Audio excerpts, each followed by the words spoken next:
لیکن ذمہ داریاں تو ہیں. ہم اس عہد کو کیسے پہچانیں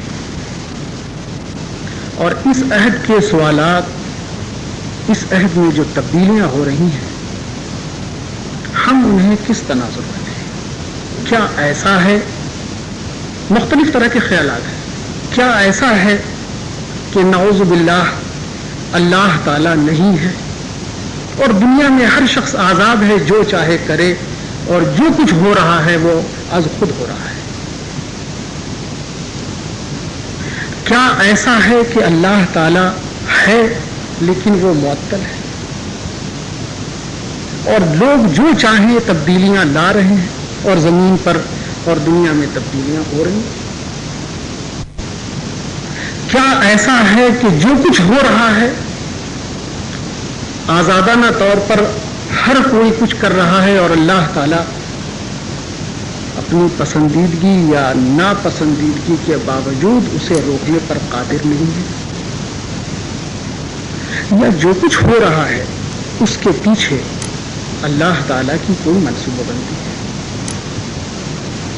حوادث رونما ہو رہے ہیں لیکن ان حوادث کے پیچھے اللہ تعالیٰ کی پوری گرفت ہے اور اس کی منصوبہ بندی کے عین مطابق حادثات رونما ہو رہے ہیں. ظاہر سی بات ہے اس معاشرے میں بہت طرح کے لوگ ہیں، ان کے طرح طرح کے خیالات ہیں، ان کے عقائد طرح طرح کے ہیں، اور ہر شخص اپنی جگہ جس طرح وہ اس دنیا کا تصور رکھتا ہے اس کے مطابق وہ حالات کو سمجھنا چاہتا ہے، سمجھتا ہے، اور اس کا رد عمل بھی اس کی سمجھ کے مطابق ہوتا ہے. ہم جو الحمدللہ مومن اور مسلم ہیں، ہمارا بھی ایک طریقہ کار ہونا چاہیے. ہم اس لیے مومن اور مسلم ہیں کہ ہم اللہ تعالیٰ کو کائنات کا رب، مالک اور مدبر سمجھتے ہیں. وہی تدبیر عالم فرما رہا ہے اور اس نے الٹک اس کائنات کو نہیں بنایا اور کائنات اس کی گرفت سے باہر بھی نہیں. تو جو کچھ ہو رہا ہے وہ کیا ہو رہا ہے؟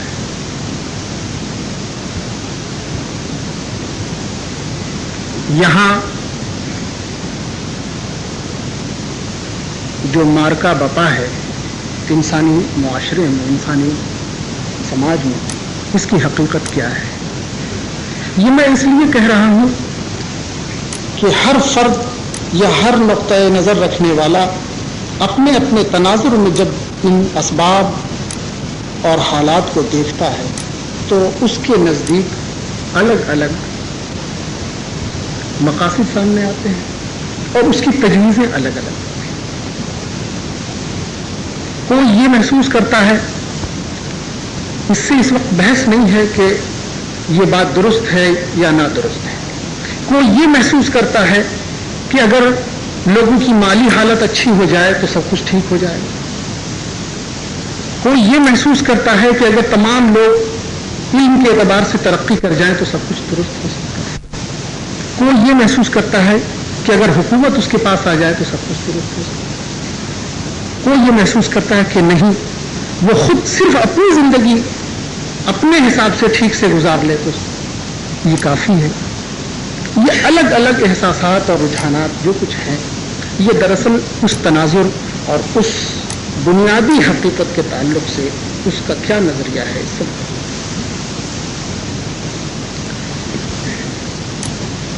اللہ تعالیٰ نے کائنات کو ایک منصوبے کے ساتھ بنایا ہے. یہ کائنات اللہ تعالیٰ کی شان ربوبیت کا ظہور ہے. قرآن میں اللہ تعالیٰ کی جو صفت اور جو نام سب سے زیادہ استعمال ہوا ہے وہ رب ہے. کائنات کی تخلیق اس کی شان ربوبیت کا ظہور ہے.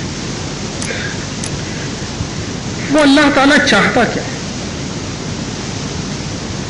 کوئی منصوبہ اس کے پاس ہوگا،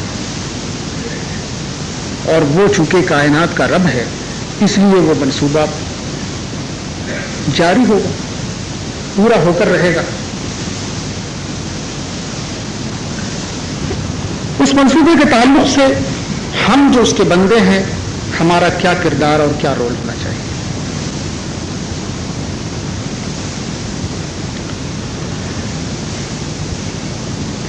جیسا کہ آپ حضرات کو اس کا علم ہے،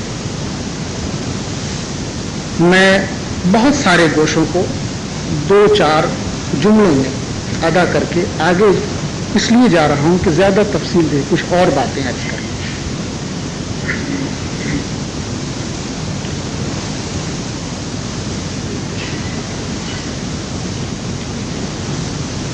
اس زمین پر معرکہ خیر و شر کا آغاز نہیں ہوا. معرکہ خیر و شر کا آغاز اس سے پہلے ہوا، اور ہم منتقل ہو کر یہاں آئے.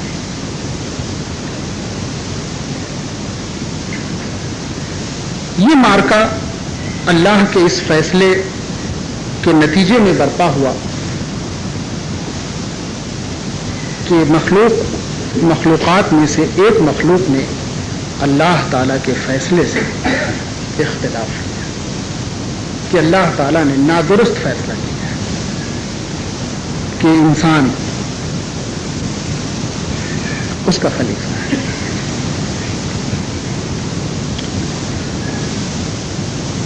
وہ اپنے کو اہم تر سمجھتا تھا.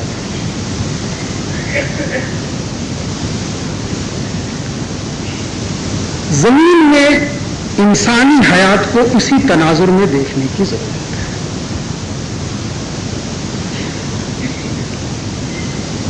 اس معرکے کے دوسرے مرحلے میں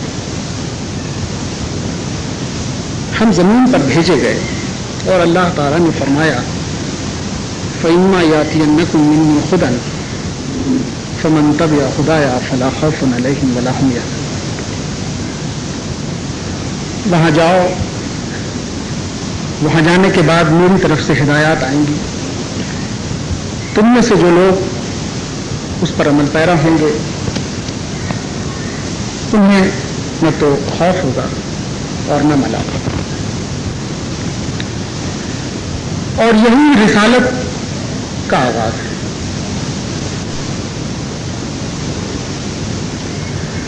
یہ رسالت کا سلسلہ ہے کیا؟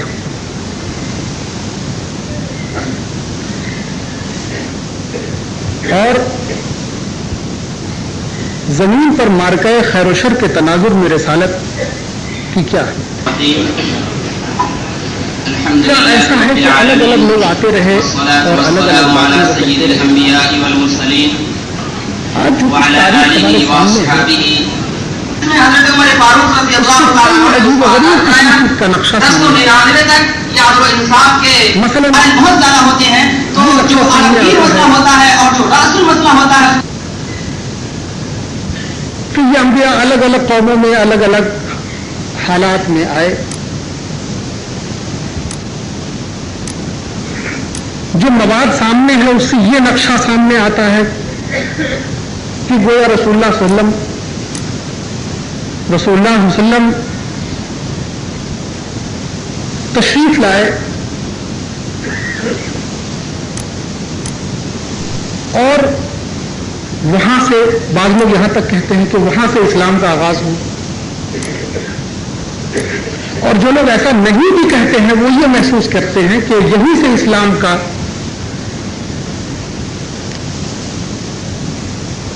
یہ مرحلہ شروع ہوتا ہے جسے ہم گویا اسلام کا مکمل اور آخری نقشہ کہتے ہیں. واقعہ یہ ہے کہ آپ صلی اللہ علیہ وسلم صرف نبی نہیں تھے، وہ دیگر رسول کی طرح رسول نہیں تھے، وہ خاتم النبیین تھے۔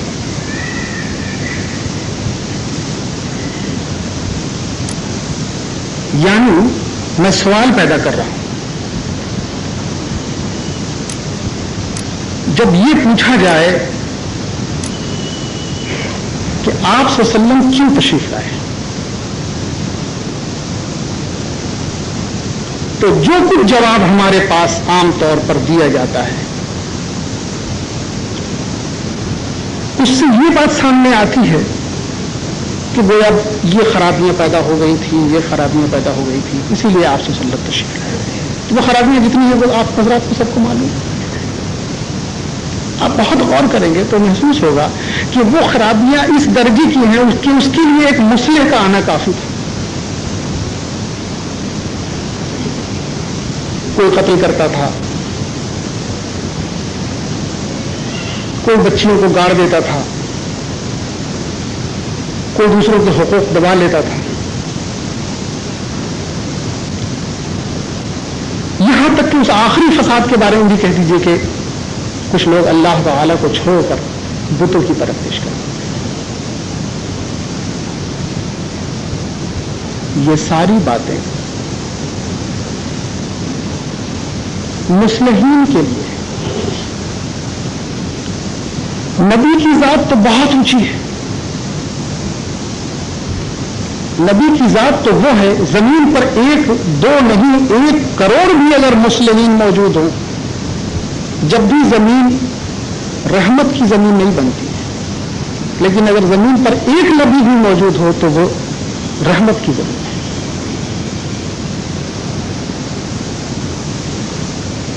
زمین پر کسی نبی کی موجودگی زمین کے پورے نظام میں ایک انقلابی تبدیلی پیدا کر دیتی ہے۔ یہ موقع یقیناً اس کے لیے نہیں ہے کہ وہ تبدیلیاں جو یا زمین کے انتظام میں، اس کی تکوین میں، اس کی تدبیر میں،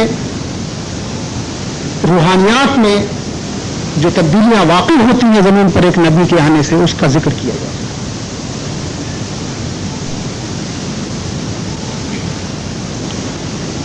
میں نے یہ بات اس لیے کہی کہ اگر ہم سے یہ پوچھا جائے کہ وہ بات کیا تھی کہ اللہ تعالیٰ کے منصوبے میں وہ کون سی تبدیلی واقع ہو گئی تھی کہ اللہ تعالیٰ نے حضور صلی اللہ علیہ وسلم کو بھیجنے کا فیصلہ فرمایا،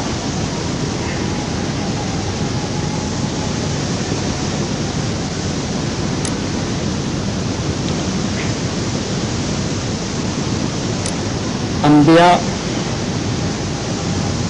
کا ایک سلسلہ اللہ تعالیٰ کے منصوبے کے عین مطابق زمین پر چلتا رہا، اور ظاہر سی بات ہے کہ اس کے مقابل ابلیس اور اس کی فوج تھی۔ انبیاء حزب اللہ کی نمائندگی کر رہے ہیں، اور ابلیس اور اس کے ضروریات یہ اس کے خلاف سفارت ہے۔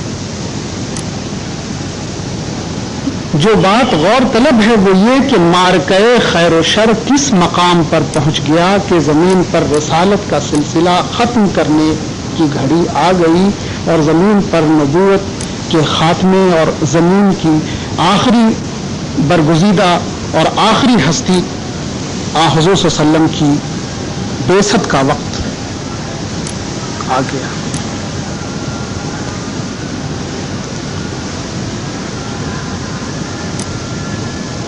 اور وہ بات کیا ہے؟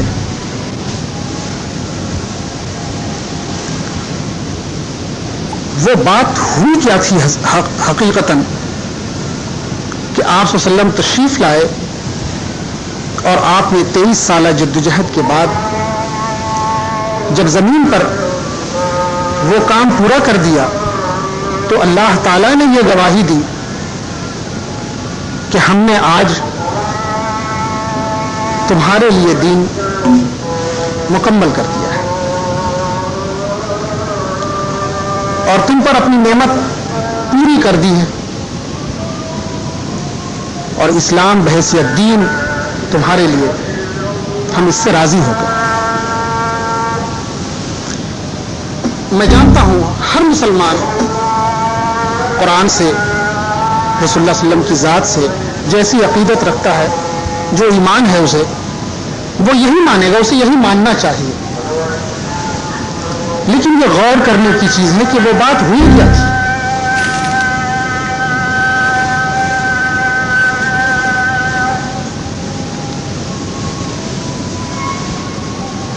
اور اس سوال کو اگر اس طرح میں آپ کے سامنے پیش کروں کہ وہ زمین کے بننے اور زمین پر انسانوں کے آنے کے بعد مارکہ خیر و شر کی وہ کون سی گھڑی اور وہ کون سا مرحلہ آیا جب اللہ تعالیٰ کے منصوبے کے مطابق نبی آخر الزماں کو آ جانا چاہیے۔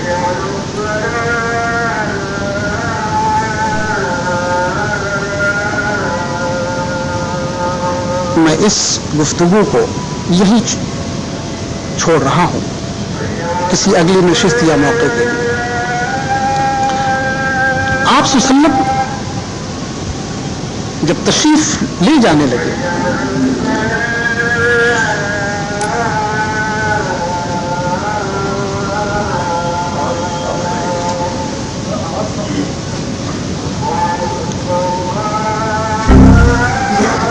تو آپ نے اپنے بعد کے حالات پر رہنمائی فراہم کی۔ وہ حدیث آپ حضرات کے علم میں ہے، اس سے پہلے بھی اس پر گفتگو ہوئی کہ ایک دن صبح سے لے کر مغرب کی نماز تک آپ صلی اللہ علیہ وسلم نے تفصیل سے بتایا کہ میرے بعد کیا کچھ ہوگا، اور یہ بات بھی آئی تھی کہ آپ نے متعین طور پر بتایا کہ یہ تمام باتیں قیامت تک کے لیے۔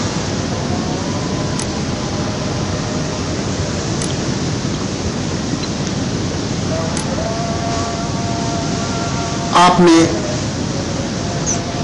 انہی باتوں میں یہ بھی فرمایا کہ دیکھو میرا زمانہ نبوت و رحمت کا زمانہ ہے، یہ زمانہ اس وقت تک رہے گا، پھر میرے بعد خلافت علی منہاج النبوت کا زمانہ ہے۔ اللہ تعالیٰ جب تک چاہے گا یہ زمانہ رہے گا، پھر اس کے بعد ملوکیت کا زمانہ ہوگا۔ اللہ تعالیٰ جب تک چاہے گا یہ زمانہ رہے گا، پھر اس کے بعد کاٹ کھانے والی بادشاہت کا زمانہ ہوگا۔ وہ زمانہ بھی اس وقت تک رہے گا جب تک اللہ چاہے گا، پھر اس کے بعد ظلم کا زمانہ ہوگا۔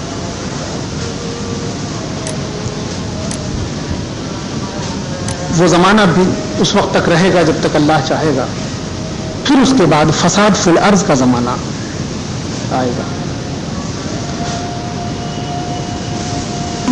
اور اس کے بعد پھر نبوت و رحمت کا زمانہ ہوگا۔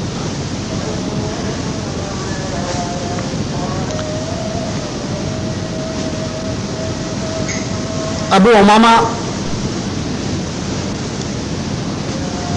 کی روایت ہے، فرماتے ہیں کہ امت میں ایک چیز ٹوٹ جائے گی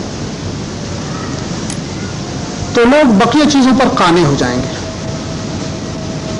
یہاں تک کہ دوسری چیز ٹوٹ جائے گی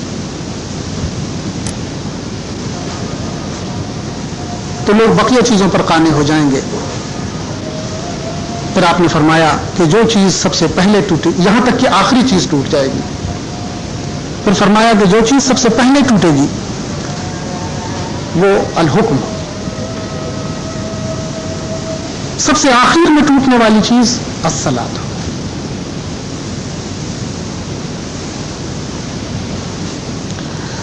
آپ صلی اللہ علیہ وسلم اپنی وفات سے چند ہفتوں پہلے احد تشریف لے گئے۔ وہاں آپ نے شہداء پر نماز پڑھی پھر آپ منبر پر تشریف لے گئے اور آپ نے فرمایا کہ میں اب جانے والا ہوں اور اب حوض پر ملاقات ہوگی، اور میں اسے اپنی آنکھوں کے سامنے دیکھ رہا ہوں۔ فرمایا مجھے یہ ڈر نہیں ہے کہ تم شرک کرنے لگو گے، بلکہ مجھے ڈر یہ ہے کہ تم دنیا میں ایک دوسرے سے مسابقت کرو گے۔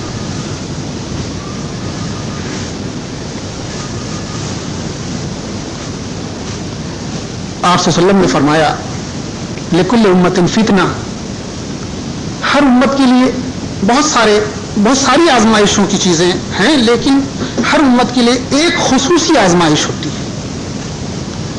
اس امت کے لیے جو آزمائش ہے وہ المال ہے۔ فتنۃ امتی المال، اس امت کے لیے جو فتنہ ہے وہ مال ہے۔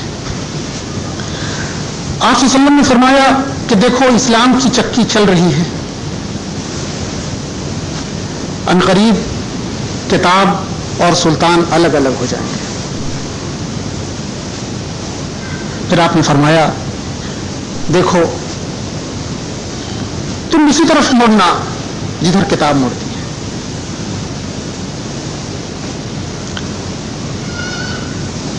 آپ صلی اللہ علیہ وسلم نے یہ کیا باتیں کہی ہیں،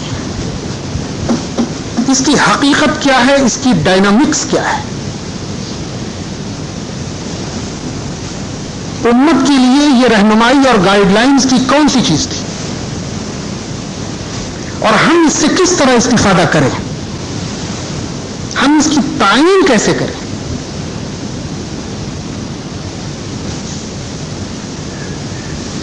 آپ صلی اللہ علیہ وسلم نے تمام چیزیں کھول کر بتائی۔ میں سب سے پہلے ابو امامہ کی حدیث پر صرف چند الفاظ گوش گزار کروں، پھر آگے کی گفتگو۔ آپ صلی اللہ علیہ وسلم نے فرمایا کہ میرے جانے کے بعد میں نے جو یہ تعمیر کی ہے یہ ٹوٹنا شروع ہوگی۔ تو سب سے پہلے جو چیز ٹوٹے گی وہ حکم ہوگی، سب سے آخر میں ٹوٹنے والی چیز الصلاۃ ہوگی۔ اس سے دو بات معلوم ہے کہ آپ صلی اللہ علیہ وسلم نے جو تعمیر کی ہے اس کا سب ایک سرا حکم ہے اور اس کا دوسرا سرا الصلاۃ ہے۔ آپ صلی اللہ علیہ وسلم نے کیا تعمیر فرمایا اور وہ اس تعمیر کے مراحل کیا تھے؟ اگر میں اسے قانونی الفاظ میں بیان کروں تو وہ یہ ہے کہ آپ صلی اللہ علیہ وسلم نے جو اقامت فرمائی، ان اقیم الدین، وہ جو اقامت فرمائی تو اس کی پہلی اینٹ کیا تھی اور اس کی آخری اینٹ کیا تھی؟ اس لیے کہ جب ہم یہ متعین کریں گے تو انہدام کے مرحلے کو بھی ہم متعین کر لیں انشاءاللہ۔ تو اسلامی نظام اور دین اللہ جس کو قائم کرنے کے لیے آپ صلی اللہ علیہ وسلم تشریف لائے، اس کی پہلی اقامت تھی قم۔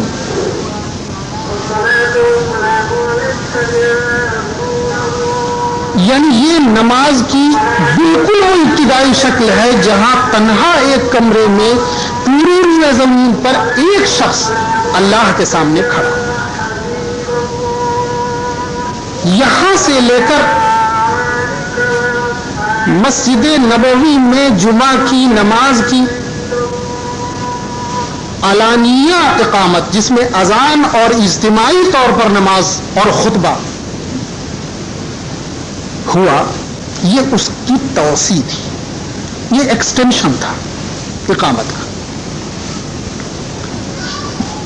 تمام لوگوں سے الگ ہٹ کر تنہا کمرے میں رات کے ایک پہر میں پوری روئے زمین میں ایک بندے نے اپنے کو اپنے رب کے سامنے کھڑا کیا.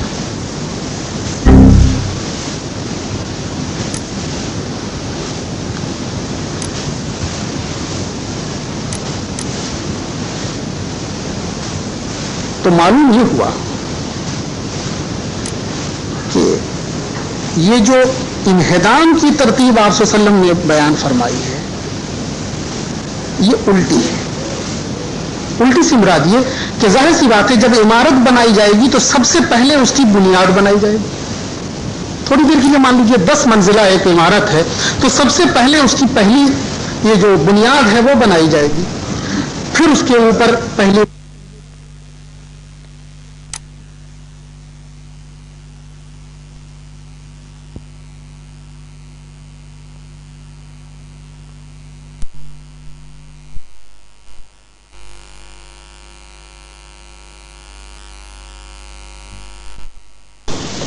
اکملت.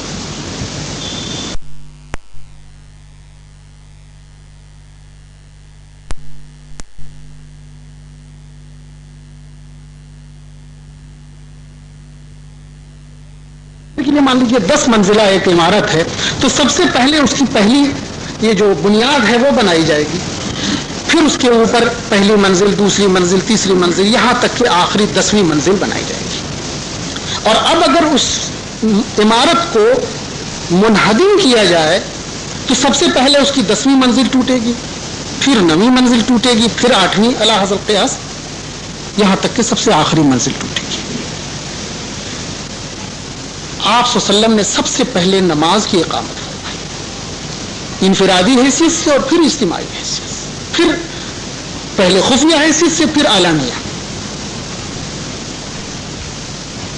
تو معلوم یہ ہوا کہ دین کی اقامت میں سب سے پہلی چیز نماز. اب سوال ہے کہ سب سے آخری اقامت کیا تھی؟ آپ صلی اللہ علیہ وسلم نے وہ سب سے آخری حکم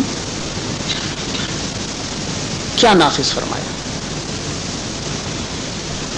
اس میں ایک اور بات بھی ہے, وہ آخری بات کیا ہے جس کی نفاذ کے بعد اللہ تعالیٰ نے کہا الیوم اکملت. یعنی اس کے ہونے, اس کے بغیر یہ بات اللہ تعالیٰ نے اس سے پہلے نہیں فرمائی. جب وہ بات ہو گئی, جب آپ صلی اللہ علیہ وسلم نے وہ اقامت فرما دی تو کہا گیا الیوم. الیوم سے آپ محسوس کریں ایک تعین ہے. آدمی کسی کا کہا آج تم نے یہ کام کر دیا یا آج میں نے یہ کر دیا. تو الیوم اللہ تعالیٰ نے جو فرمایا تو وہ آخری بات کیا تھی؟ آخری چیز تھی تحریم ربا.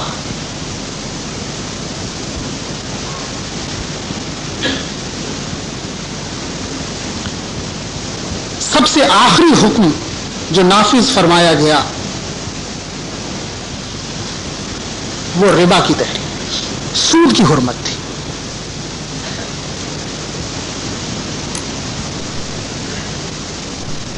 اس سے معلوم یہ ہوا کہ نماز سے اس دین کی اقامت شروع ہوتی ہے اور ربا کی کے کلی انہدام سے یہ اقامت تکمیل کو پہنچتی ہے. اب میں یہاں ایک عجیب و غریب بات کہتا ہوں. میں نے کبھی کسی جگہ یہ بات کہی تھی کہ فاروقیت اگر بے قابو ہو جائے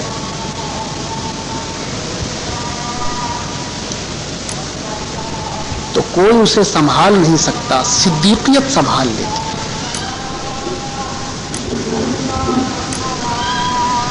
میں یہ بات عقیدت کے بطور نہیں کہہ رہا ہوں بلکہ اسلام کی روح کے انکشاف کے لیے یہ بات کہہ رہا ہوں کہ جب فاروقیت بے قابو ہو تو صدیقیت سنبھال لیتی. لیکن جب صدیقیت بے قابو ہو تو کوئی نہیں سنبھال سکتا، یعنی فاروقیت نہیں سنبھال سکتی۔ مراد کیا ہے؟ میں نے جیسا کہا کہ یہ بات میں عقیدت میں نہیں کہہ رہا ہوں، اسلام کی روح کے انکشاف کے لیے یہ بات کہہ رہا ہوں۔ آپ دونوں کے لیے، حضرت ابو بکر اور حضرت عمر فاروق کے لیے آپ صلی اللہ علیہ وسلم نے فرمایا کہ یہ دونوں میرے وزیر ہیں، میرے دو وزیر ہیں، ایک دو آسمان میں دو زمین میں۔ آسمان میں حضرت جبرائیل اور حضرت میکال، اور زمین میں حضرت ابو بکر اور حضرت عمر۔ سوال یہ ہے کہ اسلام اور روح اسلام کی حقیقت کے جاننے کی وہ آخری گہرائی کیا ہے؟ میں ذرا جو بات کہہ رہا ہوں اسے، حقیقت اسلام کے جاننے کی وہ آخری گہرائی کیا ہے جو فاروقیت اور صدیقیت کے بیچ کا فرق ہے؟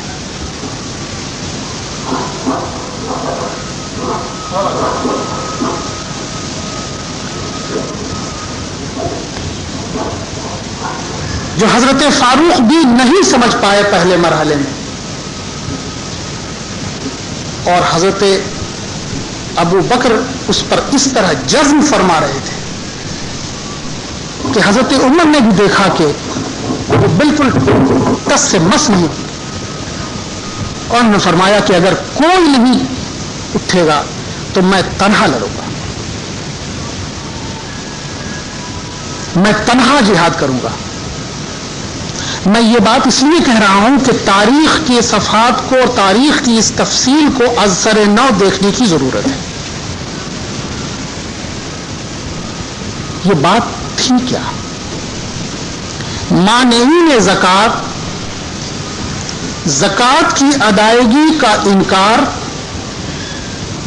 کیا اتنا بڑا معاملہ تھا کہ حضرت ابو بکر نے کسی بھی سمجھوتا کرنے سے انکار کر دیا؟ میں یہ بات، کیا زکوٰۃ کی ادائیگی سے انکار کرنے کا جرم اتنا بڑا تھا کہ حضرت ابو بکر جیسے بردبار شخص نے بھی ایک سمجھوتا کرنے سے چھوٹا سمجھوتا کرنے سے بھی انکار کر دیا؟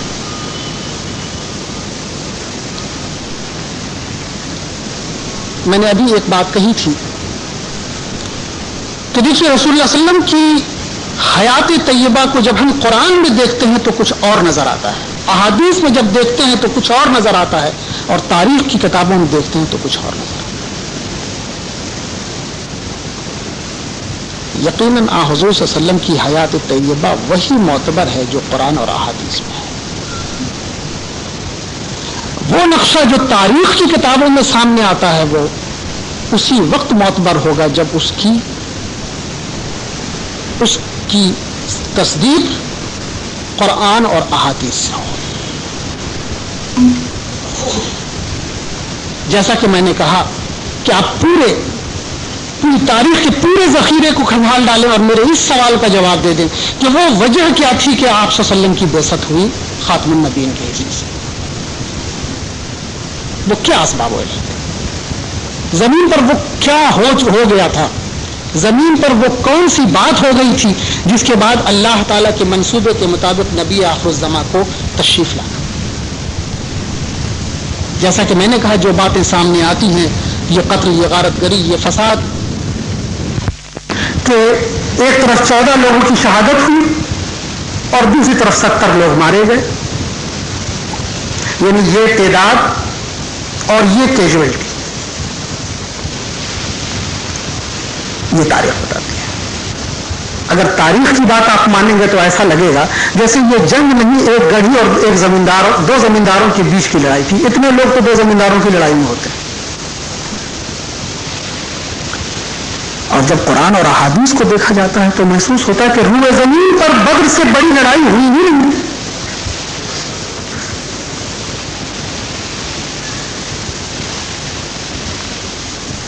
دنیا میں ایسا ہوا ہے کہ لاکھوں کی فوج کے مقابلے میں چند لوگوں نے بے جگری سے لڑائی لڑی ہے اور فتح یاب ہوئے ہیں. فرسٹ ورلڈ وار میں، سیکنڈ ورلڈ وار میں آسویچ کی جو لڑائی ہوئی وہ صرف 200 میٹر کی لڑائی تھی. 200 میٹر کی زمین حاصل کرنے کی لڑائی ہوئی اور 4 دنوں تک وہ لڑائی ہوئی اور اس پہ 4 لاکھ لوگ مارے گئے. وہ وادی پوری کی پوری بھر گئی تھی خون سے آسویچ کی لڑائی، اس لیے کہ ادھر 9 لاکھ فوج تھی، ادھر 13 لاکھ فوج تھی اور دونوں نے لڑائی لڑی 200 میٹر کی زمین کے لیے.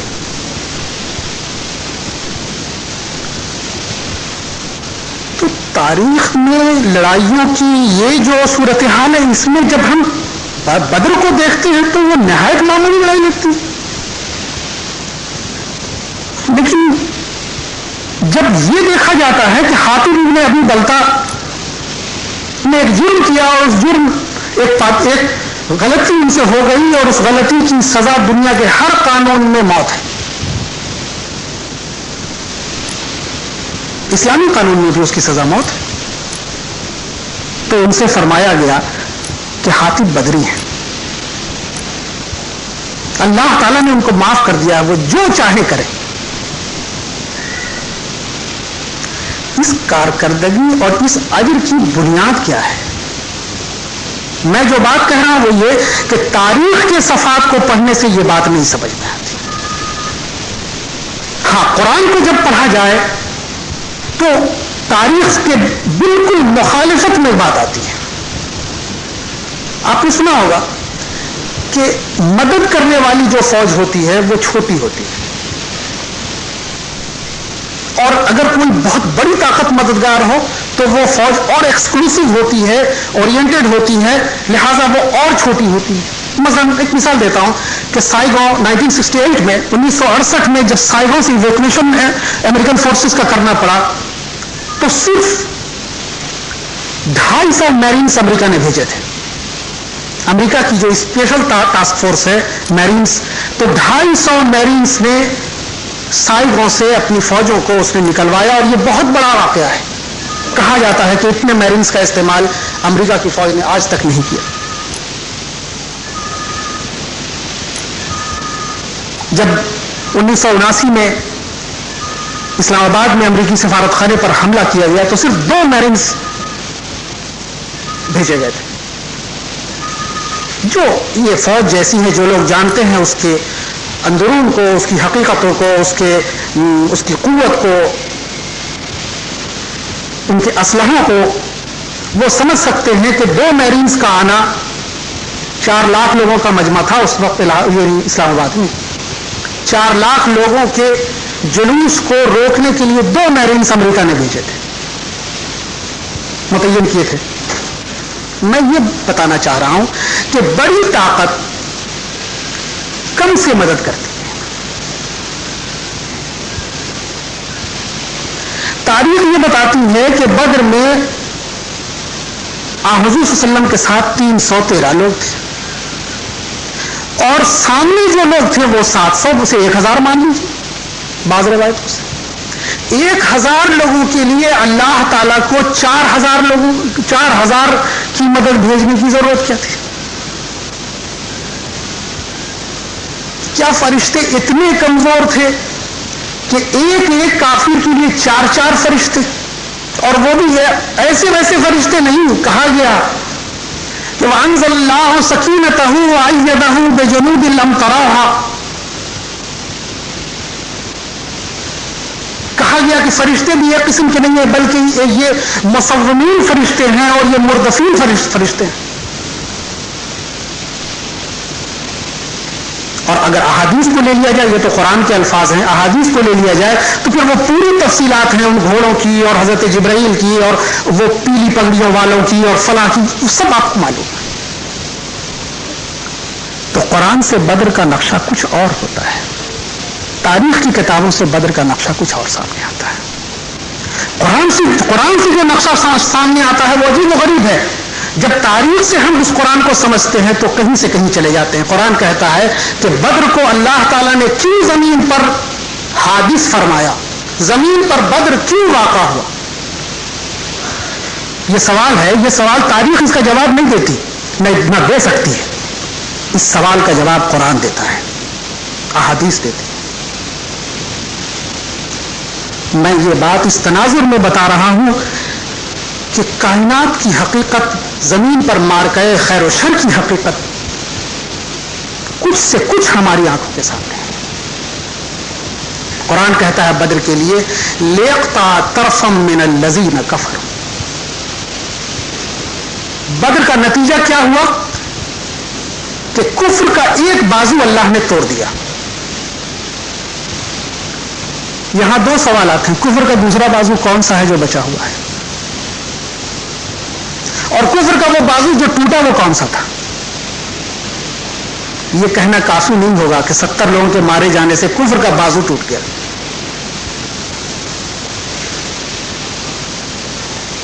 اور 1000 لوگوں سے لڑنے کی وجہ سے اللہ تعالیٰ یہ فرمائے کہ یہ بات کہ اللہ تعالیٰ انہیں معاف کر دے کہ وہ زندگی میں جو چاہے کرے. بدر کی حقیقت کچھ اور ہے. میں اس بوجھ کو بتانا چاہ رہا ہوں کہ حالات کو جب ہم دوسرے تناظر میں دیکھنے لگتے ہیں تو حقیقت سمجھ میں نہیں آتی. تو میں یہ عرض کر رہا تھا کہ عمارت کی پہلی اینٹ اقامت صلاۃ ہے اور عمارت کی آخری اینٹ تحریم ربا ہے. تحریم ربا نفاذ نہیں ہے. نفاذ کے لیے الفاظ کیا ہیں؟ تحریم ربا دراصل انہدام ربا ہے. تو انہدام ربا کس چیز کی اقامت ہے؟ عجیب و غریب بات میں پھر یہاں عرض کروں گا کہ جب قرآن کو بھی فقہ کی زبان سے پڑھا جاتا ہے تو وہی دشواری سامنے آتی ہے جو تاریخ کے تناظر میں قرآن پڑھنے سے سامنے آتی ہے. قرآن نے ربا کو صدقات کے بالمقابل استعمال کیا.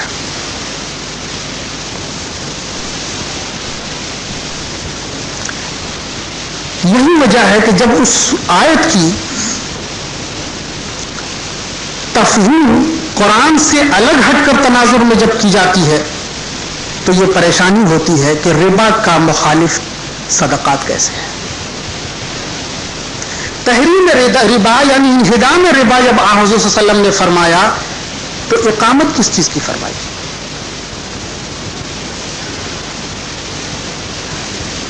شرک کا انہدام اگر آپ نے فرمایا تو آپ کہیں گے کہ توحید کی اقامت فرمائی. تو ربا کی تحریم اگر حضور صلی اللہ علیہ وسلم نے فرمائی تو کس چیز کی اقامت فرمائی؟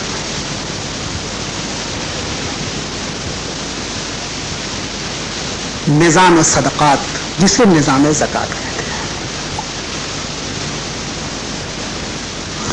اس کا مطلب یہ ہوا کہ نظام زکات چاہے اس وقت ہمارے سامنے نہ ہو, میں اس وقت اس تفصیل میں نہیں جا رہا ہوں, نظام زکات تھوڑی دیر کے لیے مان لیجئے وہ چیز ہے جسے حضور صلی اللہ علیہ وسلم نے تکمیل تک پہنچا دیا.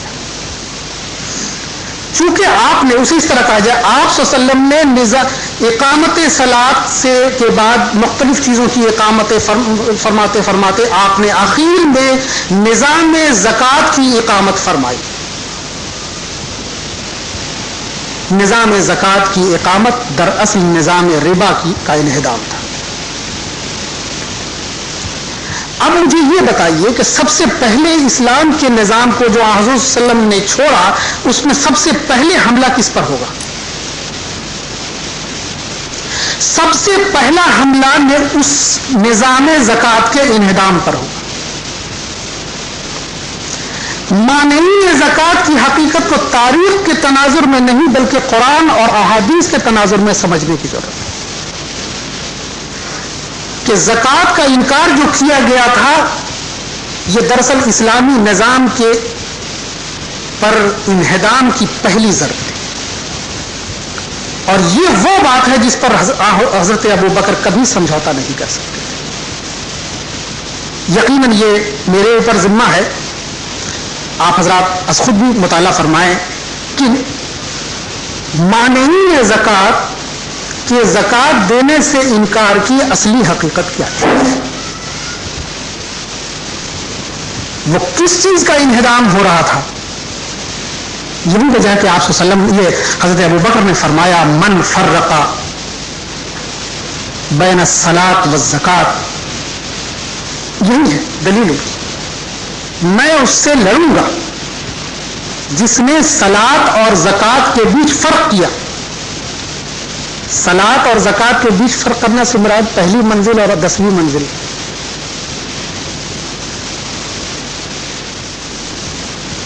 جس نے اس اقامت کے انہدام کی کوشش کی ہے، میں اس سے سمجھوتا نہیں کر سکتا.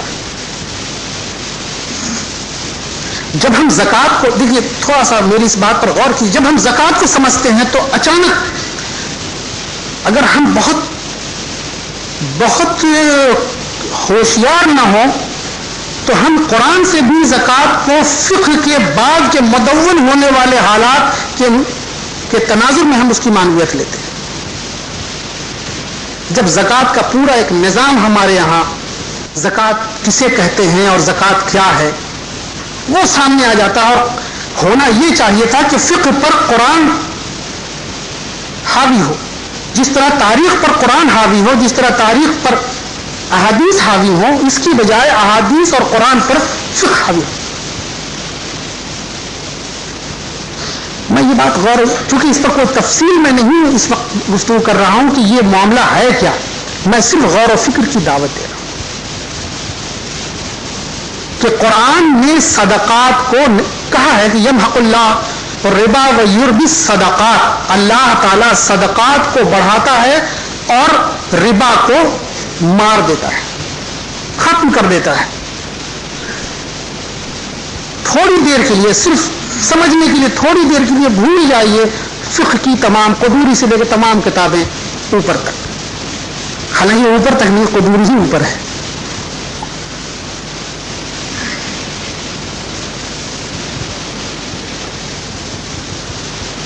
کہ صدقات کیسے اللہ تعالیٰ صدقات کو بڑھاتا ہے اور ربا کو مار دیتا ہے.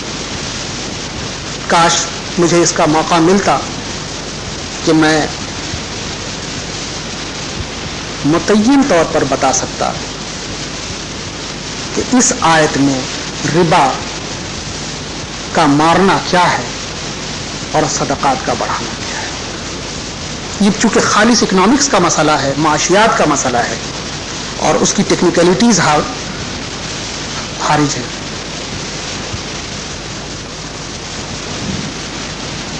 معلوم یہ ہوا کہ حضور صلی اللہ علیہ وسلم کی وفات کے بعد جو سب سے پہلی ضرب شیطان نے لگائی وہ اسلام کی سب سے پہلی آخری منزل پر تھی.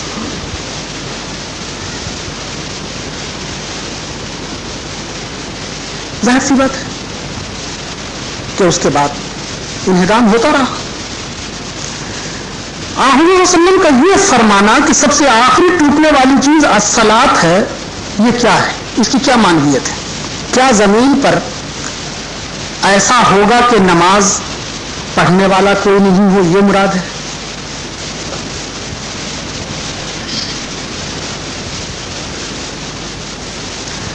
یا زمین پر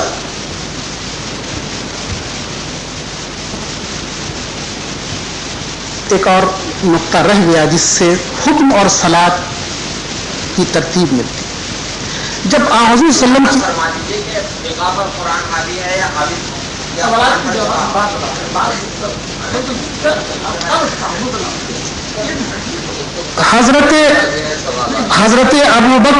حضرت ابو بکر جب خلیفہ ہوئے تو آپ اس منبر کے اس زینے سے نیچے تشریف فرما ہوئے اور آپ نے فرمایا کہ میں خلیفہ رسول ہوں. پولیٹیکل سائنس سے جن حضرات کا تعلق ہے وہ بھی، اور تفسیر سے جن کا تعلق ہے، یا یوں کہا جائے اسرار دین سے جن حضرات کا تعلق ہے، وہ اسے سمجھ سکتے ہیں کہ حضرت ابو بکر کا یہ کہنا اس کی کیا معنیت ہے۔ زمین پر یہ زمین جو اللہ تعالی کی ملک ہے، اس کی اصلی اتھارٹی اللہ تعالی کے پاس ہے۔ رسول اللہ صلی اللہ علیہ وسلم زمین پر اللہ تعالی کی اس اتھارٹی کے نمائندہ ہے، اور یہی اتھارٹی مسلسل آگے جائے گی۔ تمام زمینوں، تمام چیزوں میں یہی اتھارٹی چلی آ رہی، کوئی چیز زمین میں ایسی نہیں ہے۔ میں اتھارٹی اسی ٹیکنیکل ٹرم میں استعمال کر رہا ہوں۔ اللہ تعالیٰ سے وہ اتھارٹی رسول اللہ صلی اللہ علیہ وسلم کو منتقل ہوئی، رسول اللہ صلی اللہ علیہ وسلم سے وہ اتھارٹی حضرت ابو بکر کو منتقل ہوئی، یہاں تک کہ وہی سلسلہ۔ زمین پر یہ اتھارٹی کب ختم ہو جاتی ہے؟ شاہ صاحب اس کو دوسری طرح سے کہتے ہیں۔ شاہ صاحب کہتے ہیں کہ اسلامی نظام کے لیے ضروری ہے کہ ایک خلیفہ ہو جو مقدمات کا فیصلہ کرے، جو جمعہ اور عیدین کا انعقاد کرے۔ یہ کیا ہے؟ قانون کی زبان میں یہ کہ شاہ صاحب یہ کہہ رہے ہیں کہ زمین پر اتھارٹی ہونی چاہیے، وہ اتھارٹی جو اللہ تعالی سے مسلسل وہ مؤید اور موثق اتھارٹی ہو۔ پوری روئے زمین میں نماز کی اقامت کی وہ اتھارٹی جو رسول اللہ صلی اللہ علیہ وسلم سے منتقل ہوئی ہے، اس کا انہدام ہونا دراصل اقامت صلاۃ کا انہدام ہے۔ آپ حضرات بتائیں کہ زمین پر یہ واقعہ کب ہوگا یا کب ہوا ہے یا کیسے ہوگا؟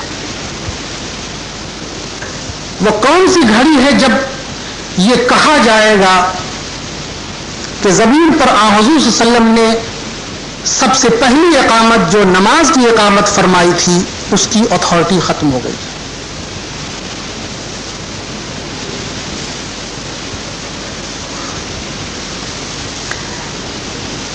آج تو خیر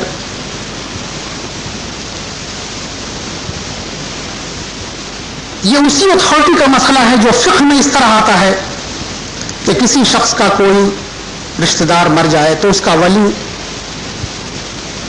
اس کی نماز پڑھائے گا، لیکن اگر ولی نے نماز پڑھا لی ہو اور خلیفہ آ جائے اور خلیفہ چاہے تو وہ نماز پڑھا سکتا ہے،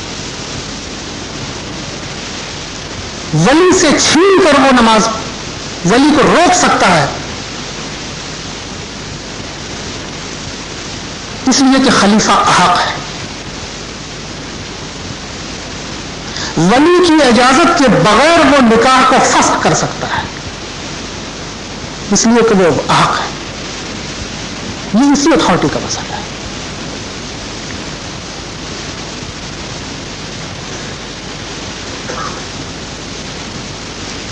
آج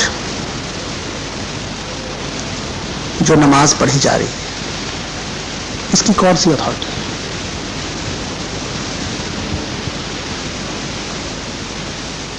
کیسے منتقل ہوئی؟ کوئی اگر یہ کہے کہ اتھارٹی ہے تو سوال یہ ہے کہ وہ اتھارٹی کیسے منتقل ہوئی؟ کیا کوئی شخص ابھی روئے زمین میں ایسا ہے؟ کیا کوئی شخص ابھی روئے زمین میں ایسا ہے؟ میں قانون کے الفاظ استعمال کر رہا ہوں۔ کیا زمین میں کوئی شخص ابھی ایسا ہے جو از خود، جس کو قانون کی زبان میں کہتے ہیں سو موٹو، از خود کسی کا نکاح فسخ کر دے؟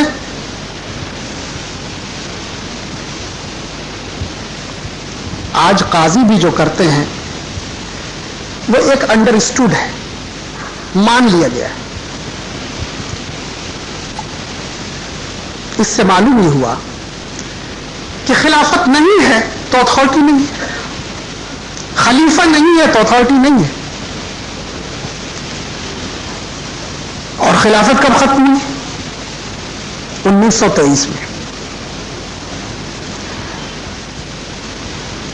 رسول اللہ صلی اللہ علیہ وسلم کی وفات کے بعد خلافت علی منہاج النبوت جب ملوکیت میں بدلی تو حکم کا انہدام ہوا تھا،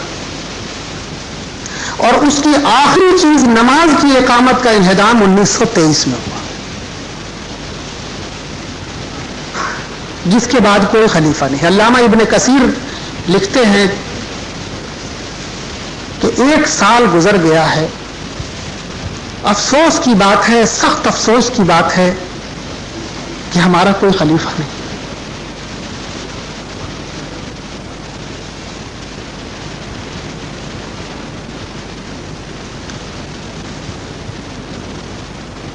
ہمارے گردن میں اس خلیفہ کی بیعت نہیں ہے.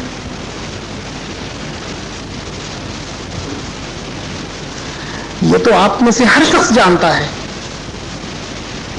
کہ 1923 میں خلافت ختم ہو گئی. جو چونکانے والی بات ہے وہ یہ کہ اسلام کی جو سب سے آخری منزل تھی، جب اسے ختم کر دیا گیا تو قائم کیا کیا گیا؟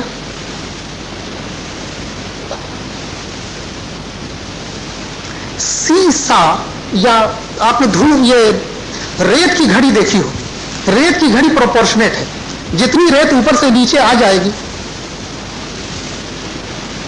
یعنی اسلامی نظام کی اقامت شیطانی نظام کا انہدام ہے، اور شیطانی نظام کی اقامت اسلامی نظام کا انہدام ہے. اس لیے جب اللہ تعالیٰ نے اپنے دین کو پورا کر دیا تو فرمایا کہ آج شیطان مایوس ہو گیا ہے. آج شیطان مایوس ہو گیا. اس کا نظام، اس نے جو زمین پر مارکہ خیر و شر جاری کر رکھا تھا، آج اللہ تعالیٰ نے اپنے آخری رسول کے ذریعہ اسے پورا کر دیا ہے. شیطان آج ہار گیا ہے.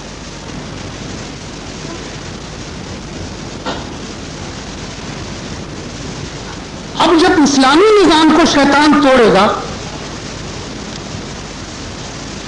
تو یہ دراصل اسلامی نظام کا توڑنا شیطانی نظام کی اقامت ہے.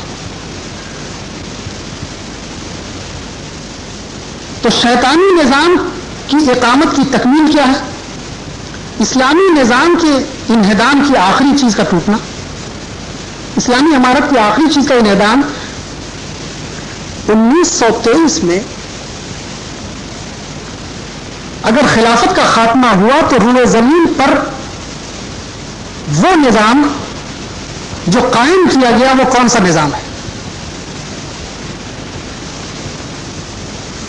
ہم اگر قرآن اور سنت اور قرآن اور احادیث کے الفاظ سے زمانے کو دیکھ رہے ہوتے تو ہم فوراً پہچان لیتے کہ یہ کون سا مرحلہ آیا ہے. جو حضرات اکنامکس جانتے ہیں وہ جانتے ہوں گے کہ 1923 میں خلافت کے خاتمے کے بعد جو روئے زمین پر سب سے بڑا واقعہ ہوا وہ 1929 میں گولڈ اسٹینڈرڈ کا خاتمہ ہے.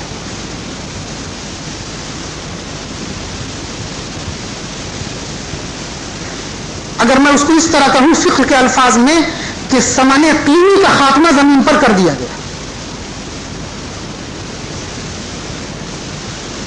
یا ثمن اصلی کا خاتمہ زمین پر کر دیا گیا. یعنی سونا اور چاندی جو پوری روئے زمین کے نظام کو ریگولیٹ کر رہے تھے، اس ریگولیشن کو ختم کر دیا گیا. یہ 1929 میں ہوا گولڈ اسٹینڈرڈ بائیومیٹ کا خاتمہ. اور وہ گولڈ اسٹینڈرڈ کا خاتمہ آج کہاں تک پہنچا ہے؟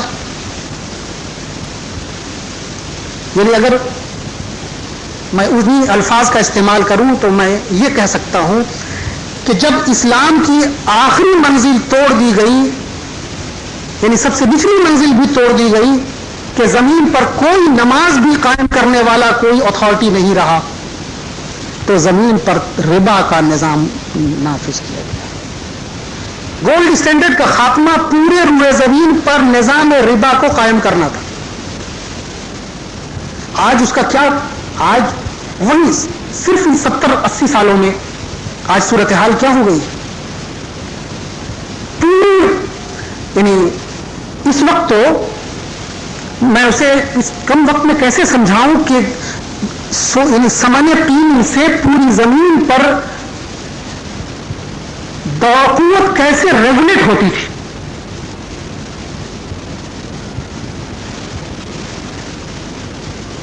انیس سو 29 میں اس کا خاتمہ کیا گیا. 1945 میں بریٹن ووڈ معاہدے کے تحت IMF اور ورلڈ بینک کا قیام کیا گیا. فیڈیشری سسٹم جاری کیا گیا. فیڈیشری سسٹم تھوڑی دیر ذرا اس کی تفصیل میں بتا دوں. پہلے یہ تھا کہ سونا ہی سکہ ہوتا تھا, تو کوئی شخص سونا دے, اس سے کوئی غرض نہیں کہ کسی وہ سونا ہے, وہ سکہ ہے, اس کے اندر قیمت پائی جاتی ہے. جب گولڈ اسٹینڈرڈ کا خاتمہ کیا گیا تو سونے کو سکوں سے اور نوٹ سے الگ کر دیا گیا. پہلے الگ کیا گیا 20%, پھر اسے کہتے ہیں فیڈیشری ایشو. یعنی مان لیجیے 1 روپے کا نوٹ جاری کرنا ہے یا 100 روپے کا نوٹ جاری کرنا ہے, تو حکومت ریزرو بینک میں 80 روپے کے برابر سونا رکھتی اور 20 روپے کے برابر وہ ضمانت دیتی. میں اس کی اور ایک فرق بتا دوں. آپ حضرات جو نوٹس اپنے پاس رکھتے ہیں ذرا اسے دیکھیے گا, تو سارے نوٹس 500 کے, 100 کے, 30 کے, 5 کے, ان پہ لکھا ہوتا ہے ریزرو بینک آف انڈیا, اور نیچے لکھا ہوتا ہے جس میں I promise to pay such and such amount, اور نیچے دستخط جس کے ہوتے ہیں وہ governor Reserve Bank of India ہوتا ہے. سارے نوٹس ایسے ہیں. یعنی مثلا 5 روپے کا نوٹ ہے, تو آپ نے 5 روپیہ جو دیا ہے, 5 روپیہ کہاں دیا؟ 5 روپیہ کی ایک ہنڈی ہے جو سرکار نے ریزرو بینک آف انڈیا کے ذریعے آپ کو دی. 5 روپیہ آپ کو کہیں نہیں ملا ہے, آپ کے ہاتھ میں 5 روپیہ کبھی نہیں آیا, اس کے نوٹس آئے ہیں. لیکن ایک فرق ہے, 1 روپیہ کا نوٹ آپ نے دیکھا ہوگا, 1 روپیہ کا note Reserve Bank of India کے ذریعے جاری نہیں کیا جاتا. 1 روپے کے نوٹ پر لکھا ہوتا ہے منسٹری آف فائنینس, اور نیچے لکھا ہوتا ہے سیکریٹری, جس کے دستخط ہوتے ہیں وہ ہے سیکریٹری منسٹری آف فائنینس. کیا فرق ہے دونوں میں؟ پھر اتھارٹی کا ایک مسئلہ آ رہا ہے یہاں. قانون کی زبان میں اگر 100 روپے کا نوٹ کسی نے دیا اور آپ انکار کر دیں کہ میں اس کو 100 روپے کا نوٹ نہیں مانتا, تو کوئی بات نہیں, آپ قانون کی گرفت میں نہیں آئیں گے. آپ کو اختیار ہے کہ آپ 100 روپے کے نوٹ کو 100 روپے نہیں مانیں. لیکن اگر 1 روپے کا نوٹ اگر کسی نے آپ کو دیا اور آپ نے انکار کر دیا, تو دراصل یہ اس کو قانون کی زبان میں بغاوت کہا جائے. 1 روپے کے نوٹ کا انکار کرنا کہ میں اسے نہیں لوں گا, اس بات کی دلیل ہے کہ آپ اس حکومت کو نہیں مانتے.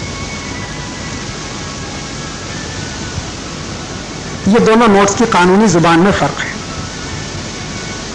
تو فیڈیشری ایشو میں پہلے یہ کیا گیا کہ 80 روپے کے برابر سونا وہاں جمع کیا گیا اور 20 روپے کے برابر گارنٹی دی گئی. ریزرو بینک آف انڈیا نے گارنٹی دی.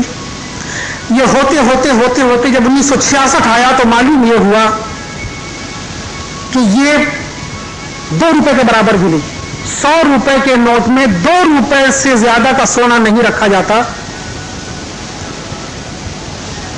98 روپے کے برابر صرف گارنٹی ہے. اس کاغذ کی کوئی حیثیت نہیں ہے. اگر وہ حکومت نہ ہو تو اس کی کوئی حیثیت نہیں ہے. وہ کاغذ کا ایک ٹکڑا ہے, اسے بیچ کر آپ کچھ بھی 1 نیا پیسہ بھی حاصل نہیں کر سکتے. اور اس سے آگے بڑھ کر اب جو صورتحال موجودہ ہو گئی ہے کہ یہ فیڈیشری ایشو 100% ہوائی ہو گئی ہے.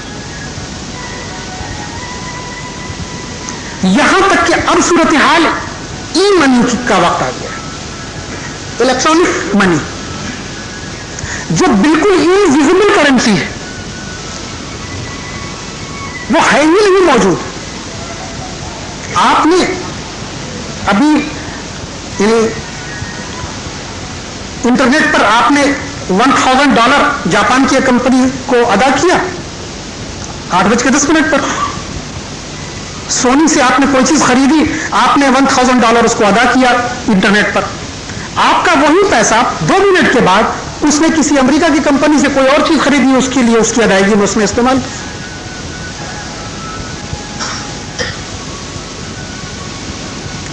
یہ نظام ربا کی توسیع ہے.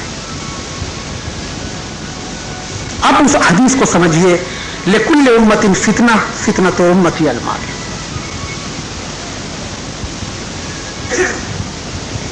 اس سے اس بات کو بھی سمجھیے کہ جب اسلامی نظام کی وہ کون سی گھڑی ہے جہاں صحیح ابن حبان کے مطابق حضرت ابو امامہ نے جو روایت کی ہے کہ سب سے آخری ٹوٹنے والی چیز الصلاۃ ہوگی, وہ کون سی ہے؟ وہ کون سی گھڑی ہے جب زمین پر نماز کی اقامت, جمعہ کے خطبے کی اقامت, نکاح کی حیثیت, اس کی کوئی اتھارٹی نہیں ہے.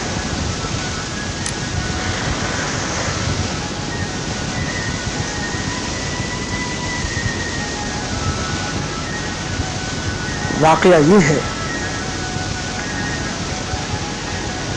کہ خلافت کا خاتمہ ہی اس حدیث کے مطابق نماز کا انہدام ہے,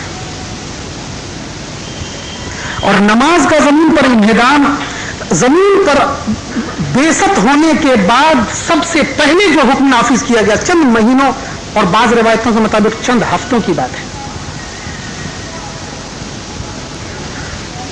اور بعض روایتوں کے مطابق چند دنوں کی بات ہے کہ آپ صلی اللہ علیہ وسلم نے نماز کی اقامت فرمائی. یعنی زمین پر نبی کی بعثت کے بعد سب سے پہلے صلاۃ کی اقامت ہوئی.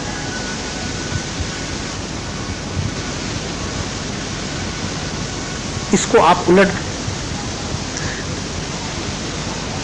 کہ صلاۃ کا انہدام اگر زمین پر ہو جائے تو وہ نظام شیطانی کی اقامت ہے, اور نظام شیطانی کی اقامت کے لیے حدیث نے کیا الفاظ استعمال کیے ہیں؟ فساد فی الارض. فساد فی الارض, ایک فساد ہے مقامی جو کسی زمانے میں کہیں برپا ہو سکتا ہے, اور ایک ہے یہاں الارض سے مراد پوری روئے زمین ہے. پوری روئے زمین پر فساد کا برپا ہو جانا, پوری روئے زمین سے سب سے پہلی اقامت صلاۃ کی اقامت کا ختم ہو جانا ہے.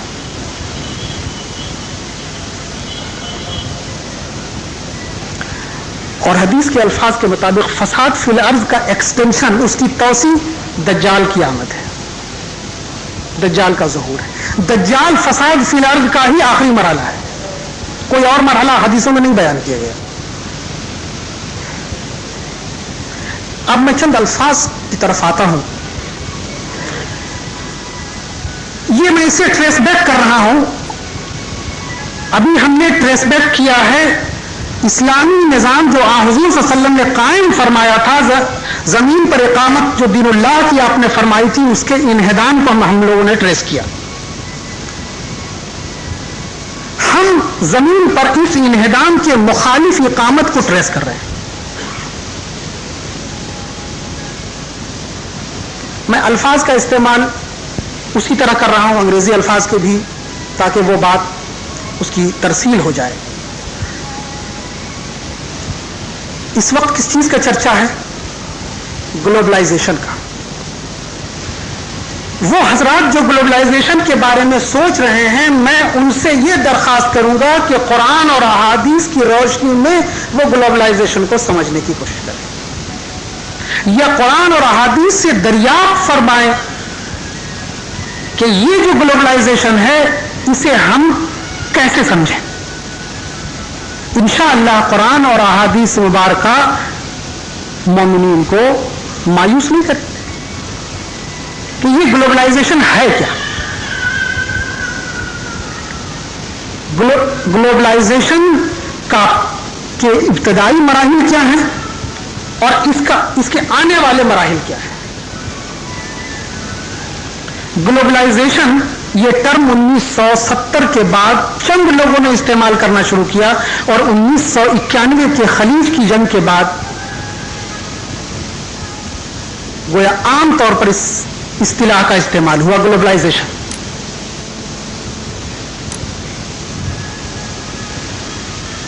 گلوبلائزیشن سے مراد ہے پوری دنیا کو ایک کر دینا، لیکن کس چیز کا گلوبلائزیشن؟ گلوبلائزیشن سے پہلے جو چیز استعمال ہوئی وہ ہے انٹرنیشنلائزیشن۔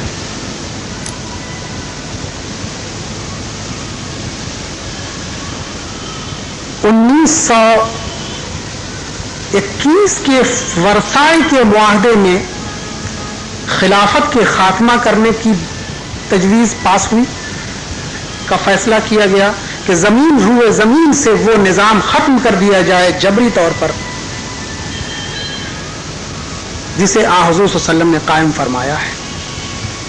اسی ٹیبل پر اس کا فیصلہ بھی ہوا کہ زمین پر ایک دوسرا نظام قائم کیا جائے جسے لیگ آف نیشنز کہتے ہیں۔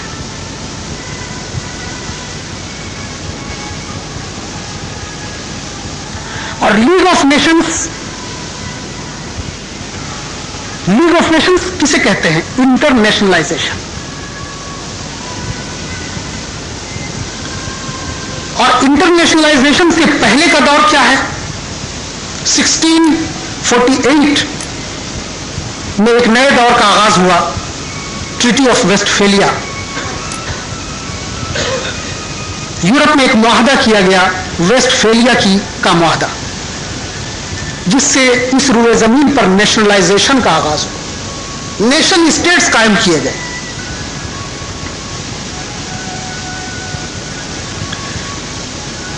بات کو مختصر کرنے کے لیے میں کہہ رہا ہوں کہ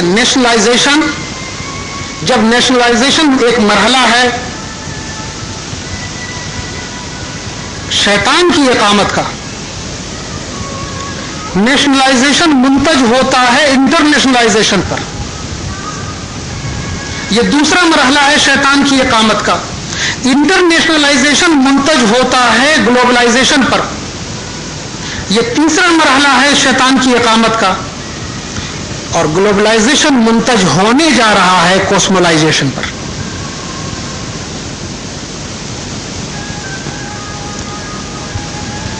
کوسمولائزیشن کیا ہے؟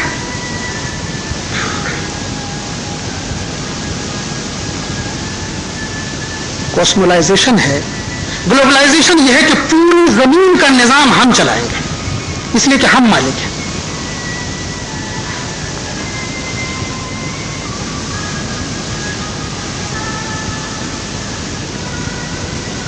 اور کوسمولائزیشن